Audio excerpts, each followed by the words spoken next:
Welcome to Pure Gold, an honest, no-nonsense take on what it means to live daily with sexual integrity, offering practical tips and suggestions on how to strengthen your character, deepen your transparency, and grow in truth through the power of Jesus Christ.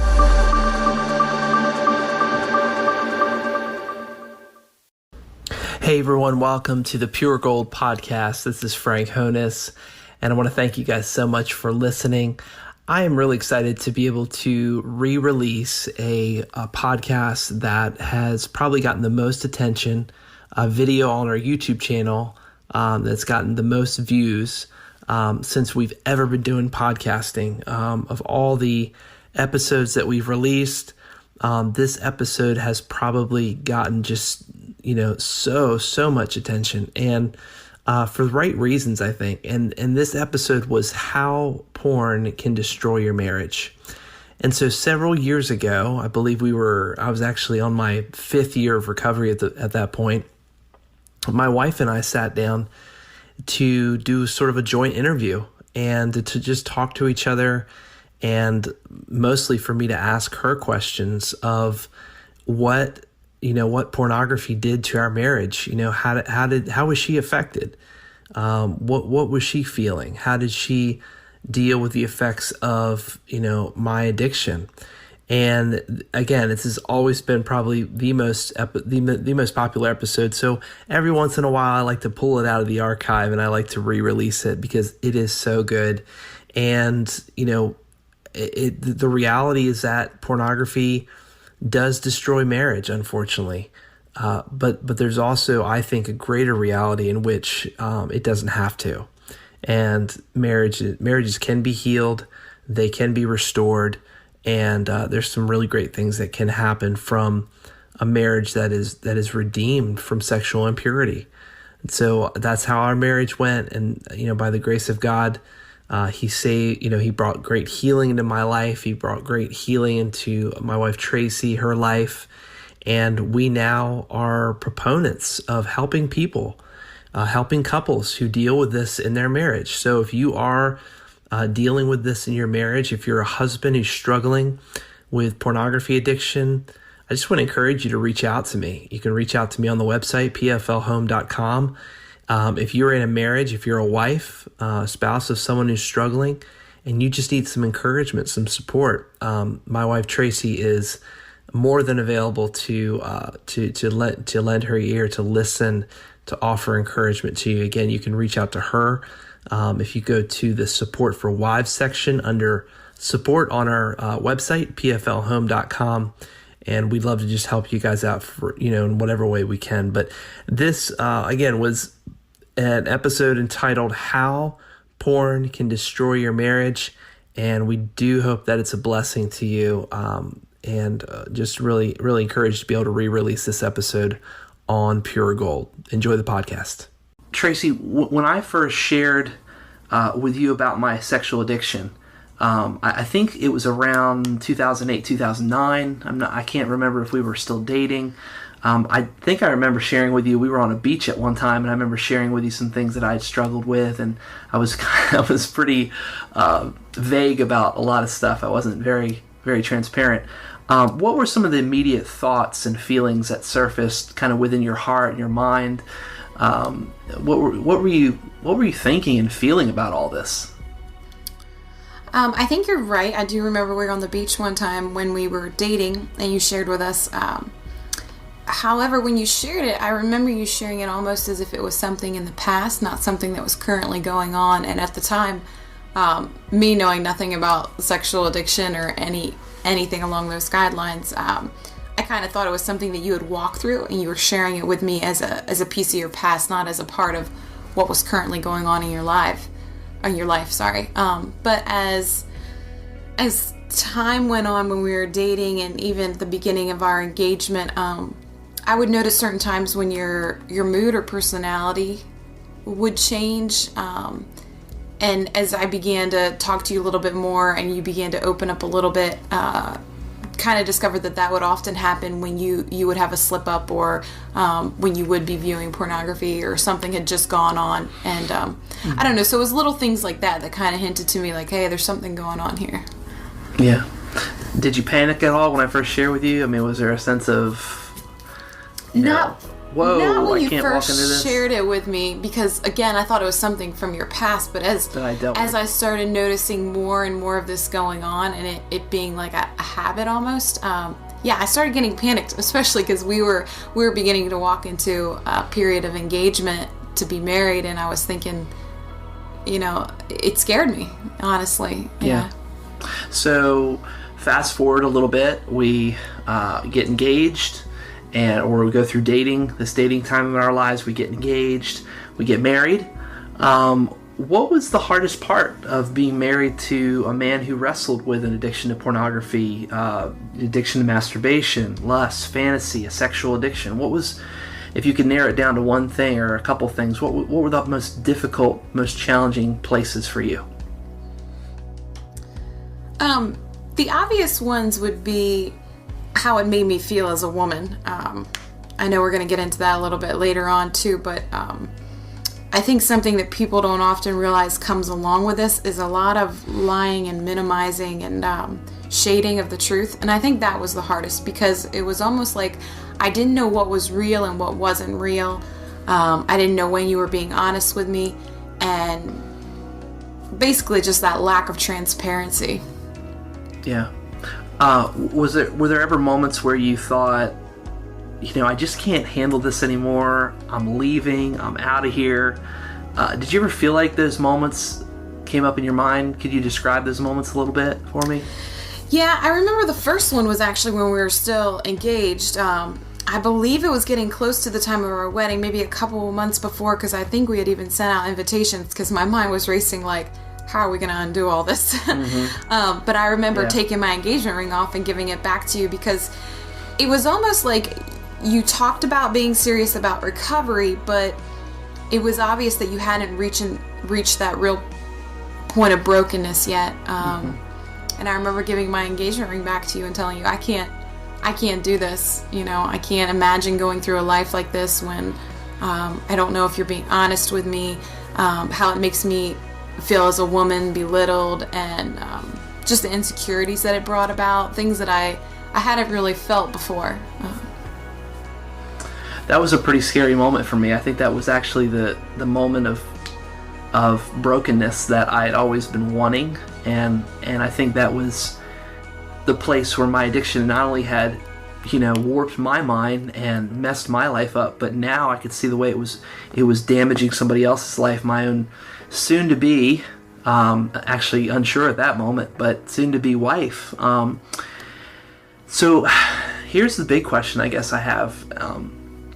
What effects did my porn addiction, my sexual addiction, have upon you as my wife? And maybe just to preface that a little bit, I want to remind guys out there, people out there listening, that your addiction not only affects you, but as you move into a relationship with other people, even just your family and your friends, not even your husband or wife, your addiction spills over and hurts other people. So just as a preface to that, Tracey, what kind of effects do you feel like my addiction had upon your life, especially in the first year?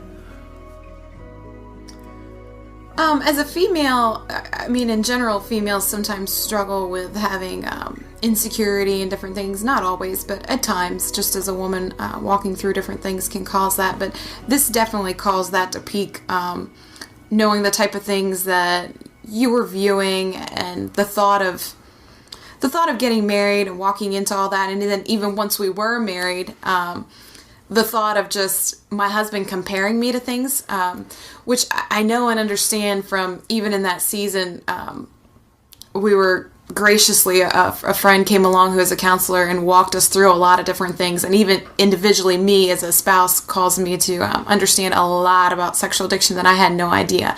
And it brought a lot of light. It shed a lot of light, and also me searching out for myself, trying to gain and understand knowledge on this. And as I prayed for you and journeyed with you through this, but it definitely brought insecurities about inside me that I didn't even know were there, and that honestly at the time I thought shouldn't even have to be here. I shouldn't even have to walk through this. I didn't ask for this, or I didn't want this. Those kinds of thoughts ran through my mind a lot, like I don't deserve this. Yeah. the distrust that was built there, that's a huge thing in any kind of marriage or any kind of relationship, and feeling like you don't have that with the person who's supposed to be closest to you, the person who you're sharing intimacy with, that brought about a lot of challenges too. I know I struggled with comparing myself, which is something that I know women struggle with, whether their husbands have ever walked in an addiction or not, but it definitely caused that to arise in me, and I didn't like that at all, because I had learned to appreciate who I was and love who God had created me to be, but it caused those insecurities to creep in as well. Maybe as kind of this is off script a little bit, but when did the turning point come for you of there's something wrong with me, and Frank looks at porn and masturbates and does all this stuff because he's displeased, or he doesn't like the way I look, or he's not in love with me, or he's not attracted? So when was the turning point from that to, Frank there's a lot of things in his life, there's a lot of holes in his heart and his soul, a lot of things he's trying to fill. There's insecurities, there's even things from his childhood that he is reeling from and healing from, and really acknowledging for the first time. A lot of gaps and holes. When did that turning place take place for you? A lot of it happened. You went away on this weekend. This was after we were already married, maybe within the first 3 to 6 months of our marriage. It was a weekend that the Underground put on, and just to throw a little plug out there, there's a ministry called Underground Ministry, and they do these intensive 4-day weekends where spouses, they do one for men, but they also do one for spouses as well, to cover the area of sexual addiction. And I believe they have, I think it's like 6 months worth of counseling packed within these couple days. And I remember you went to this retreat or this weekend or whatever it was, and I was home by myself that weekend, and I had made up my mind that while you were away, I was gonna study on this subject as well. I was gonna seek God and just spend that time, and God did a lot within me in those couple days, just as he was meeting with you apart from me as you were journeying through a lot of these things. There were many moments that I felt him come into that room and meet with me as well. And when you came back from that weekend, it was obvious that the brokenness that had begun had just continued, and I saw a humility in you that I hadn't seen, and I don't think I'd ever seen that depth of humility and just your desire to be open and transparent. And I remember that night you sitting before me and sharing with me so much of what had gone on in your life, things that had happened back when you were a child up into this moment, and just many of the things that had played into this addiction. And to see that humility and brokenness in you, really, it touched my heart, and it broke me at the same time. And I could tell from that moment on there was a huge turn of events. It became not just something that, I don't know how to describe it. It was like a turnaround. It was a turnaround point. I think from that moment on there was no wishy-washy or minimizing things. Your transparency changed a lot then, and I think that's when honestness and trust began to really build. Yeah. The trust thing was something that was, when you lose trust in a relationship you have like that, it takes a lot of time to build back, and I think that's something we've built over the years. It's definitely not something that happens overnight, and I think that was a moment when the building blocks began to start back up.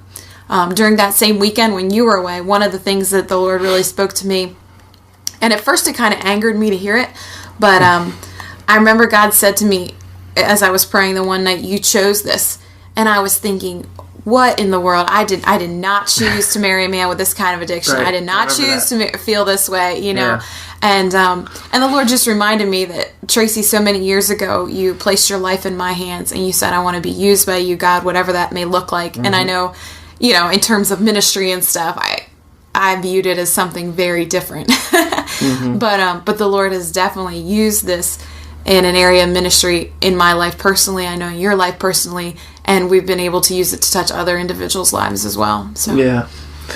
And guys, just as a men, just as a cautionary thing, that honesty and transparency was started within me in that weekend and continued and continues to today. I mean, there are things that I share with my wife, even something I shared with her yesterday, the day before, that, something from my childhood that, did I feel guilty about? No. Did I feel afraid to share with her? Not necessarily. Was it a little awkward to go there? Was it a little weird to go there and relive that moment? Yeah, but it's just the fact of my wife knowing me that much deeper that I care about. Tracey didn't really have a whole lot to share with me and like a fix or prescription or something. She just said, yeah, I bet you that was a bad memory, or I bet you that kind of felt weird. And I said, yeah, but it was just the communication of telling her. And it was just letting her in my world.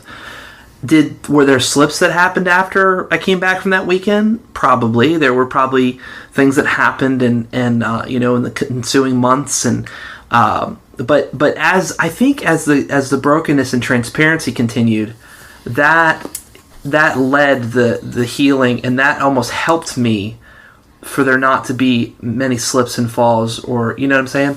Yeah. Something else that just came to my mind is that when you got back from that weekend, it was like all the stops were pulled out. You were willing to do whatever it took, even the things that made you really uncomfortable. I think we had set up web filtering on our computers and stuff, but we also had decided to, since we had smartphones, to do it on our phones as well, on different devices. And I know for someone like my husband, he's very techie, and even to this day, we keep those things in place. He's had probably close to 4 or 5 years of sobriety now, but even then we still keep these things in place just as a precaution. And as a wife, it gives me peace of mind. I kind of say that to the husbands out there. I know that it may go ahead and cause you not to be able to work with or download certain apps or be able to do different things, and there's lots of different ways, I'm sure there's a million apps out there that do similar things, but my husband was willing to go ahead and do things that were even uncomfortable for him, and that caused him to have kind of limits or boundaries. And because he was willing to do that, it showed me that, hey, he's really serious about that. And even today, he's willing to keep those things in place after he's had years of sobriety. And I don't know, I'm sure some of it's for his own health, but I'm sure a lot of it too is for my own peace of mind, because he knows that my wife can rest assured that there is protection here, just in case anything were to pop up or try to distract me or lure me away. Or that's really good. So kind of turning the dial a little bit here from our story to your advice and your thoughts. What kind of advice would you give to the wives out there, the women out there, wives whose husband's sexual addiction is destroying their marriage? What are some quick things you might share with wives who just are hurting, they're struggling, quite honestly, they want out of this marriage? What would you say to them? Well, first of all, I would say don't ignore this. I know sometimes wives think that I just don't want to deal with it, or I don't want to think about it, like he just needs to go and take care of it. But if you're married, then you've become one, and if he's journeying through something just as if you are doing it together. And so as easy as it would be to just kind of write it off and tell him, take care of your problem, it's not that easy. It's something you have to be open to dealing with as well. Just as I was talking about earlier, how the biggest thing that has made the hugest difference in our marriage is the honesty and transparency and the openness that has caused that trust to build. At the beginning, it's very hard for us as wives to hear all that as our husbands are really diving into this process. And so those are probably the hardest months probably that first year is the toughest year, just as so many things are changing, and as he's hopefully, as he should be, being transparent and open and honest with you. Just being willing to allow yourself to feel that, to feel the hurt, to feel, the different emotions that come with that, and to work through them, not to just ignore them or push them under the rug, because it'll keep coming back up if you don't. And just to remember that if you are married, you've committed your life to this person, and just making that choice to journey with them and believing in them and continue daily praying for them, and that they can make it through this. Now, I asked Tracey not only to speak to wives, but I also asked her to think about and speak to husbands and men out there too. So likewise, what kind of words would you share with men who are struggling with this kind of stuff? And again, it's destroying their marriage, it's destroying their lives, their wives. Fire away. We need it. We need it, Tracey. We need it, and we need it. Be truthful. I think sometimes guys get this. They think, well, if I don't tell her, it's protecting her, or it's keeping her safe if I keep it hidden. But one way or another, the truth always comes out. Mm-hmm. And it's better if it comes out from you and it doesn't come out from your wife seeing it some way or finding out, in a different form. I think that's the biggest thing. I think having a compassion, because I know you might think, well, it's hard on me. I'm the one who's having to break this. I'm the one to have, but it's also hard on your wife. I know people have probably heard it said that anytime someone receives a bad comment, it takes, how many do they say? How many positive comments to make up for that or one? Something, yeah. So you can imagine as a wife and as a woman feeling this kind of blow from your husband. And I think just in the season of all this going on, following it up with as much love and compassion and words of affirmation as you possibly can. I remember asking my husband different times, like, how do you see me? How do you view me? And him just being, sometimes he'd be vague. Well, I think you're beautiful. Well, no, I need you to be really specific.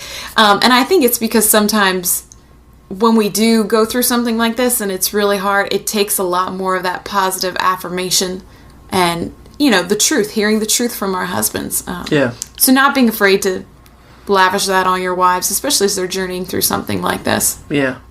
And guys, too, I think part of it, as I was thinking, is what you were sharing there, Tracey, is that, when a man or a woman is trapped in a sexual addiction all their lives, you're not really able to appreciate the other person's beauty. You're not really able to understand and see that other person's beauty. And not just physically, but emotionally. I mean, certainly physically, but emotionally, spiritually, in all those ways, because what have you been viewing all your life? We look at,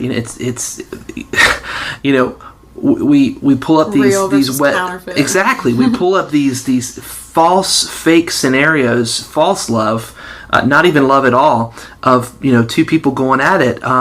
And so that is our concept of love and beauty, which is so perverted and wrong. So when we get married, it's almost impossible in some ways for us to look at the other person. And like you'd asked me many times, describe, tell me how you think I'm beautiful. Don't just tell me you think I'm beautiful, But I think for me, the more healing I found and the more ground I covered, I was able to appreciate your beauty. I was able to enjoy your beauty. You were able to understand that I enjoyed your beauty and appreciated it. Not just in our intimacy, but in our daily life together, in our day in and day out time. So I think that's a huge thing, that when you find that healing and you walk in recovery, you're able to really appreciate and to enjoy and to make the other person feel comfortable too. So last question, and just I had tacked this on at the end because I as a husband, I need to hear this, and I know that we need to talk about this, but it's important that your wife feels this. But so in the 5 years coming up here in August 17th, August 15th, somewhere, it was around the time we got married. She's shooting me the eyes terrible. Here. August 15th. I'm thinking about. I know why. He got saved on the 17th. I'm thinking about my marriage on August 15th, and I'm thinking about my salvation on August 17th. Yeah. But it really was around when we got married on August 15th that I started this recovery process. Right. So that's the date I was thinking about. So she's about to punch me in the face. Do you believe in the 5 years that we've been married that the Lord has brought healing to our marriage? And if so, how? I do.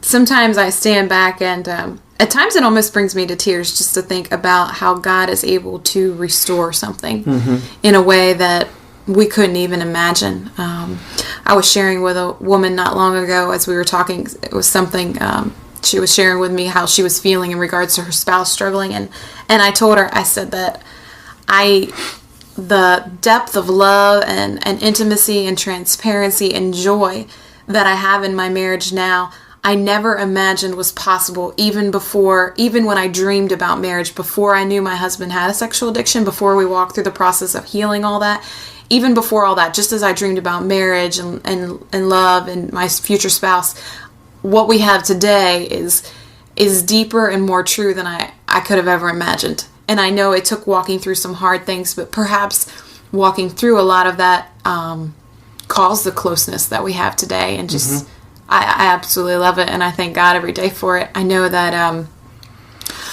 during, as you were coming out of your, you began to walk in a season of sobriety and have some years under your belt, and you began things like the podcast and reaching out to other men. I remember at the beginning of that season, maybe 3 or 4 years ago, feeling kind of awkward because this stuff was going out. He was sharing it with different people, and feeling a little awkward knowing that, okay, my husband's sharing with people that he struggled with a sexual addiction, and just the thoughts that would probably go through people's minds, and just me personally struggling with that. And it's probably pride within me that was struggling with that. But the Lord just began over time to really work on me with that. And like today, as I sit back and I see how many lives, not just locally, but throughout the U.S. and even different places in the world, just different lives that you've been able to touch because you've been honest about your story and because you've reached out, and even the different couples that we've been able to talk and help walk through and stuff, that brings immense joy to my heart. And that, to me, that's where I'm sure many years ago when this addiction first started, when you were first exposed to something, the enemy probably thought, wow, I'm just going to wrap his life up into a downward spiral and just watch it burn, crash and burn. But just to see how when you reach that moment of brokenness and you begin to seek God's healing for your life, just to see how he has taken it and he has transformed it and he's used it for his glory to touch other people's lives too. Yeah. That's true healing. That's true restoration. That's true freedom. That's true joy. Yeah. And that makes it all worth it. Yeah. Well, thank you, honey, for being on this podcast, episode 100. Next week, stay tuned. It's going to be the Pure Life podcast for women, hosted by Tracey Honus. No? No. Maybe one day. I've been asking her for over a year to be on this interview. We've been planning it for a while. I've been preparing her. So, I really appreciate it. And next time I have you on, we can set up the video camera and we can set up all the microphones and the lights and everything like that. I appreciate it so much. And guys, just take these words to heart that my wife shares. Our story is just one story. Every story is different. Every marriage is different. But I do believe that what the lives that we've tried to live in the last 5 years, my recovery, the effort that I've tried to put into this, which I feel like has been significant, can also be your story too. And you can find that same kind of healing that I have found and continue to find. And our marriage continues to find. Every marriage is growing. We certainly have, valleys that we still walk through, weaknesses, things that we are still growing in. I still have a lot of areas as a husband that I need to grow in and mature in. And so I just, want to put this, but this is one aspect, one part of our story. It's a huge part of our story that we get to share with other couples. So thanks again, hon. Appreciate it and love you. Appreciate you sharing your thoughts about this recovery that you've walked through as well. And I know it was a little nerve-wracking for you, but thanks so much, guys, for listening this week to this interview. Thanks for listening to Pure Gold, our weekly podcast from Purity for Life. Don't forget to visit our website for additional content, including our entire podcast archive, articles, links, and videos to help encourage you on your journey for sexual purity. All this and more can be found at pflhome.com.